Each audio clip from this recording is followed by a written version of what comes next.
আসসালামু আলাইকুম। আজকে আমরা যে প্রশ্ন নিয়ে আলোচনা করব সেটা দ্বিতীয় চ্যাপ্টারের সবথেকে ইজি একটা কোশ্চিন, কিন্তু সবথেকে গুরুত্বপূর্ণ একটা কোশ্চিন। কোশ্চিনটা হচ্ছে, অসওয়াল্ডের লঘুকরণ সূত্রটি বর্ণনা করো এবং এর গাণিতিক ব্যাখ্যা দাও। যখন আমরা কোনো কিছু বর্ণনা করব বা গাণিতিক ব্যাখ্যা দিতে যাব, আমাদের ফার্স্টে সেই জিনিসটা নিয়ে জানা দরকার। যে জিনিসটা নিয়ে আমরা পুরোপুরি আলোচনা করব সেই জিনিসটা কি, বা এইটা বলতে আমরা কি বুঝি সেটা জানা দরকার। তাহলে চলো, যে অসওয়াল্ডের লঘুকরণ সূত্রটা আমাদের কাকে বলে, বা অসওয়াল্ডের লঘুকরণ সূত্রটা কি। এখানে আমাদের তাপমাত্রা স্থির রাখতে হবে। অসওয়াল্ডের লঘুকরণ সূত্রের ক্ষেত্রে স্থির তাপমাত্রার লঘু দ্রবণে, লঘু বলতে আমরা কি বুঝি, পাতলা দ্রবণে মৃদু তড়িৎ বিশ্লেষ্য। মৃদু বলতে আমরা কি বুঝি বলতো, আমাদের তড়িৎ বিশ্লেষ্য দুই ধরনের হয়, একটা হচ্ছে তীব্র আর একটা মৃদু। মৃদু মানে অল্প পরিমাণে, অল্প তড়িৎ বিশ্লেষ্য তথা মৃদু অ্যাসিড বা মৃদু ক্ষারকের বিয়োজন মাত্রা ওই অ্যাসিড এবং ক্ষারকের দ্রবণের ঘনমাত্রার বর্গমূলের ব্যস্তানুপাতিক। আমরা এই কথাটা বুঝলাম না, তাই না? তাহলে আমরা অসওয়াল্ডের লঘুকরণ সূত্রটা তখনই প্রযোজ্য হবে যখন এটা মৃদু অ্যাসিড বা মৃদু ক্ষারের বিয়োজন ঘটবে। বিয়োজন বলতে আমরা কি বুঝি বলতো, ভাঙন, তাই না? তাহলে কোনো একটা, যখন আমরা তীব্র অ্যাসিড নিব তখন এইটার বিয়োজন বা আমাদের ভাঙনটা দ্রুত হয়, আর যখন আমরা মৃদু অ্যাসিড বা মৃদু ক্ষারটা ব্যবহার করব তখন এক্ষেত্রে আমাদের এটা ভাঙনের ফলে প্রোটন উৎপন্ন হওয়ার সম্ভাবনা অনেক কম, মানে অনেক ধীর গতিতে প্রোটনটা উৎপন্ন হয়। তাহলে এই যে মৃদু অ্যাসিড বা মৃদু ক্ষারকের বিয়োজন মাত্রা, ওই অ্যাসিড, যে অ্যাসিডটা নিয়ে আমরা কাজ করছি, ওই অ্যাসিডের দ্রবণের ঘনমাত্রা বর্গমূলের ব্যস্তানুপাতিক। এটাই হচ্ছে আমাদের অসওয়াল্ডের লঘুকরণ সূত্র। এখন আমাদের গাণিতিকভাবে প্রতিপাদন করতে হবে। প্রতিপাদন করার আগে আমরা চলো যে একটা মৃদু অ্যাসিড বা মৃদু ক্ষার নিয়ে ফেলি। ধরে নাও যে এখানে আমরা এইসে একটা তড়িৎ বিশ্লেষণ নিলাম, যেটা আমাদের মৃদু তড়িৎ বিশ্লেষ্য আর কি। তাহলে এখানে একটা মৃদু তড়িৎ বিশ্লেষ্য নিলাম। এই মৃদু তড়িৎ বিশ্লেষ্য এখন যা হয় হোক, মৃদু অ্যাসিড হোক আর মৃদু ক্ষারই হোক, তাহলে এইসে একটা মৃদু তড়িৎ বিশ্লেষ্য, যদি এটাকে আমরা বিয়োজন ঘটাই বা এই সেটাকে যদি আমরা ভাঙাই, তাহলে এখান থেকে আমরা কি পাবো বলতো? আমরা অবশ্যই এখান থেকে পাবো H+, আর এখান থেকে আমরা পাবো A-, তাই না? একটা আমাদের প্রোটন উৎপন্ন হবে আর একটা আমাদের অ্যানায়ন উৎপন্ন হবে। তাহলে উৎপন্ন হইল। এটা আমরা গাণিতিকভাবে ব্যাখ্যাটা কি দিতে পারে, ধরে নাও যে কোনো একটা মৃদু তড়িৎ বিশ্লেষ্য, কারণ অসওয়াল্ডের লঘুকরণ সূত্রটা শুধুমাত্র মৃদু তড়িৎ বিশ্লেষ্যর ক্ষেত্রেই প্রযোজ্য। তাহলে মৃদু তড়িৎ বিশ্লেষ্য নিলাম। মৃদু তড়িৎ বিশ্লেষ্যটা হচ্ছে এইসে, এবং প্রারম্ভিক ঘনমাত্রা আমরা নিলাম কি C/লিটার। এই যে এটার প্রারম্ভিক যে ঘনমাত্রা, প্রথমে যে ঘনমাত্রাটা নিব সেটা আমরা নিলাম C/লিটার, মানে C/মোল নিলাম। যেহেতু এইসে একটি মৃদু তড়িৎ বিশ্লেষ্য, সেহেতু এটি দ্রবণে আংশিকভাবে বিয়োজিত হয়। আমরা আগেই কথাটা বলেছিলাম, যখন আমরা তীব্র অ্যাসিড বা তীব্র ক্ষারের বিয়োজন ঘটাবো তখন এটা দ্রুত উৎপন্ন হবে এবং এটা সম্পূর্ণভাবে ভেঙে যাবে, ভেঙে গিয়ে আমাদের উৎপাদ তৈরি করবে। কিন্তু মৃদুর ক্ষেত্রে কোনো একটা মৃদু অ্যাসিড, সেটা যে মৃদু অ্যাসিড বা যেই মৃদু ক্ষারই হোক না কেন, এটা পুরোপুরিভাবে বিয়োজিত হতে পারে না। এটা কি হয়, আংশিকভাবে বিয়োজিত হয়।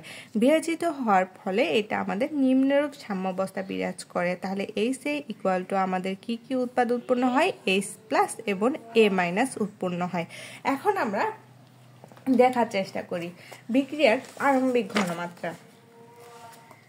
যে বিক্রিয়াটা আমরা নিলাম, বিক্রিয়াটা দেখি। বিক্রিয়াটা ছিল কি, বিক্রিয়াটা ছিল এইসে এইটার ফলে আমাদের উৎপন্ন হয়েছে কি কি, আমাদের উৎপন্ন হয়েছে H+ এবং আমাদের তৈরি হয়েছে A-। এটাই তো তৈরি হয়েছে, তাই না?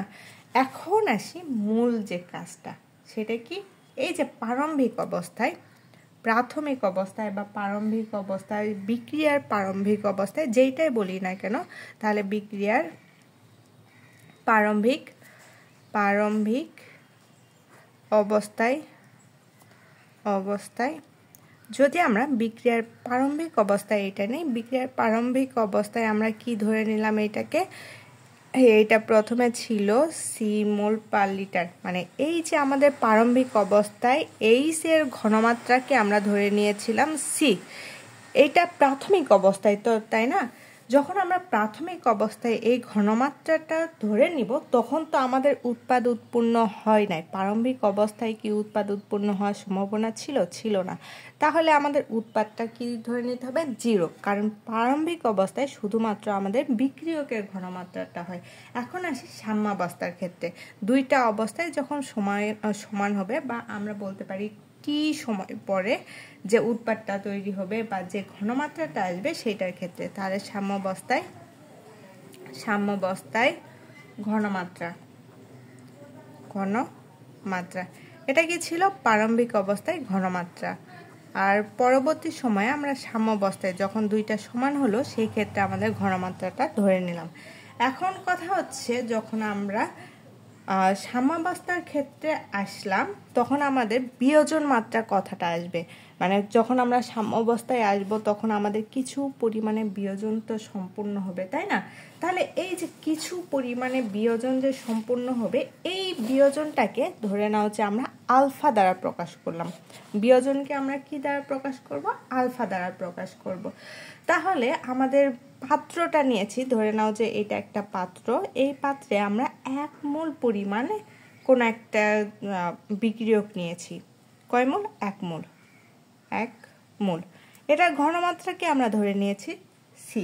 এটা ছিল প্রাথমিক অবস্থায়। যদি আমরা আলফা পরিমাণে বিয়োজিত হয়, এই যে টি সময় পরে বা সাম্যাবস্থার ক্ষেত্রে আমাদের আলফা পরিমাণে বিয়োজিত হয়। এই পাত্রের 1 মোল পরিমাণে বিক্রিয়ক যদি আলফা পরিমাণে বিয়োজিত হয় তাহলে আমাদের কি হবে? সাম্যাবস্থায় আলফা সি পরিমাণে উৎপন্ন হবে বা বিয়োজিত হবে, কারণ আমাদের ঘনমাত্রা তো ছিল সি। ঘনমাত্রা কি ছিল? সি।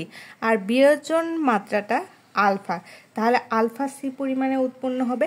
এইচ প্লাস যদি আলফা সি পরিমাণে উৎপন্ন হয়, এই যে আনায়নটা বা আমাদের এ মাইনাস, এইটাও কি হবে? আলফা সি পরিমাণে উৎপন্ন হবে। এইটুকু তো গেল।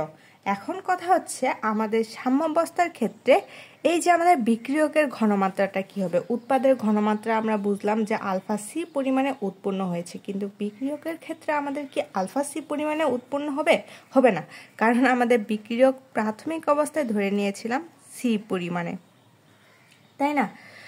এখন যখন আমাদের সাম্যাবস্থায় বা টি সময় পরে ঘনমাত্রাটা হিসাব করছি, সেক্ষেত্রে আমাদের কিছু পরিমাণে বিয়োজিত হয়েছে। বিয়োজন মাত্রাটা ধরে নিয়েছিলাম আলফা পরিমাণে। তাহলে আলফা সি পরিমাণে যদি বিয়োজিত হয়, এই যে আমাদের প্রাথমিক ঘনমাত্রা থেকে আলফা সি পরিমাণে ঘনমাত্রা যদি আমরা বাদ দিয়ে দিই তাহলেই তো আমাদের বিক্রিয়কের ঘনমাত্রাটা পাবো, তাই না? তাহলে এই যে দেখো, এখানেও সি আছে, এখানেও সি আছে। সেক্ষেত্রে আমরা কি করতে পারি? এখান থেকে সিটাকে কমন নিতে পারি। যদি কমন নেই তাহলে সি ইন্টু 1 মাইনাস আলফা, এটাই তো আসবে, তাই না? তাহলে এটার আমরা ব্যাখ্যাটা কীরকম দিতে পারি? ব্যাখ্যাটা হচ্ছে, যদি সাম্যাবস্থায় এইচের বিয়োজন মাত্রা, এই যে এইচে একটা বিক্রিয়ক ধরে নিয়েছিলাম, এই বিক্রিয়কটার বিয়োজন মাত্রা আমরা আলফা ধরে নিয়েছি, তবে 1 মোল এইচের আলফা মোল বিয়োজিত হয়ে এই যে 1 মোল পরিমাণে এইচে যে বিক্রিয়কটায়, এই বিক্রিয়কের আলফা মোল পরিমাণে বিয়োজিত হয়ে আমাদের আলফা মোল এইচ প্লাস এবং আলফা মোল এ মাইনাস আয়ন উৎপন্ন করে। আমরা একটু আগেই দেখাইলাম যে আমাদের বিয়োজিত হওয়ার ফলে আমাদের আলফা সি আলফা পরিমাণে বিয়োজিত হয়েছে। এই যে বিয়োজনটা সম্পূর্ণ হলো, সুতরাং সি মূলের ক্ষেত্রে যদি আমরা এইচ এর বিয়োজনের ফলে আলফা সি মূল এইচ প্লাস এবং আলফা সি মূল এ মাইনাস উৎপন্ন হয়, এদিকে সাম্যাবস্থায় আমাদের সি মাইনাস আলফা সি মূল এইচ এ অবিয়োজিত অবস্থায় থেকে যায়। যখন আমাদের সাম্যাবস্থার ক্ষেত্রে বিয়োজিত হচ্ছে, আমরা ফার্স্টে কি করছি বলতো? আমরা ফার্স্টে বিক্রিয়কে দিচ্ছি, যে কোনো একটা কিছু বিক্রিয়কে দিচ্ছি, সেখান থেকে আমাদের উৎপাদ তৈরি হচ্ছে। যদি আমরা বিক্রিয়কটা না দেই বা বিক্রিয়কের ভাঙন না সম্পন্ন হয়, তাহলে কি আমাদের উৎপাদ তৈরি হবে না তো, তাই না? তাহলে এই যে আমাদের এইচে, এটা অবিয়োজিত অবস্থায় আমরা এই পরিমাণ দেওয়ার ফলে আমাদের আলফা সি পরিমাণে উৎপাদ তৈরি হয়েছে, তাহলে এইটুকু তো আমাদের কাছে ক্লিয়ার, তাই না? এখন আমরা কি করব, ভরক্রিয়ার সূত্র প্রয়োগ করব। কোন সূত্র? ভরক্রিয়ার সূত্র। ভরক্রিয়ার সূত্র আমরা অনার্স ফার্স্ট ইয়ারে ভরক্রিয়ার সূত্রটা খুব ভালোভাবে জেনেছিলাম। সেই ভরক্রিয়ার সূত্র বা ভরক্রিয়ার সূত্র অনুসারে সাম্য ধ্রুবক পুরাটাই লিখে ফেলি। ভরক্রিয়ার সূত্র অনুসারে সাম্য ধ্রুবক। সাম্য ধ্রুবক।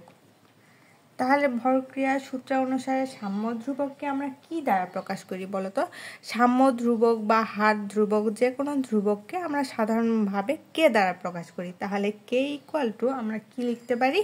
কে ইকুয়াল টু আমরা লিখতে পারি উৎপাদের ঘনমাত্রা ডিভাইডেড বিক্রিয়কের ঘনমাত্রা, তাই না? তাহলে উৎপাদের ঘনমাত্রাটা হচ্ছে উপরে, নিচে আমাদের হবে বিক্রিয়কের ঘনমাত্রা। তাহলে উৎপাদ এখানে কি কি ছিল দেখো তো। উৎপাদ ছিল এইচ প্লাস আর এ মাইনাস। তাহলে লিখে ফেলি এইচ প্লাস আর আমাদের এ মাইনাস।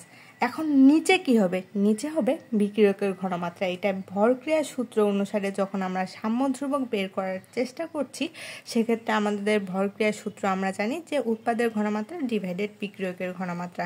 তাহলে আমরা উৎপাদের ঘনমাত্রা ডিভাইডেড বিক্রিয়কের ঘনমাত্রাটা বসিয়ে দিলাম। এখন আমাদের উৎপাদের যে মানটা বের করলাম, আলফা সি পরিমাণে এইচ প্লাস, আলফা সি পরিমাণে এ মাইনাস, এই মানগুলা এই জায়গাতে বসাই দিব। যদি বসিয়ে দেই তাহলে মূলত আমাদের এইচ প্লাসের জায়গাতে বসবে কি বলতো? আলফা সি পরিমাণে, তাই না?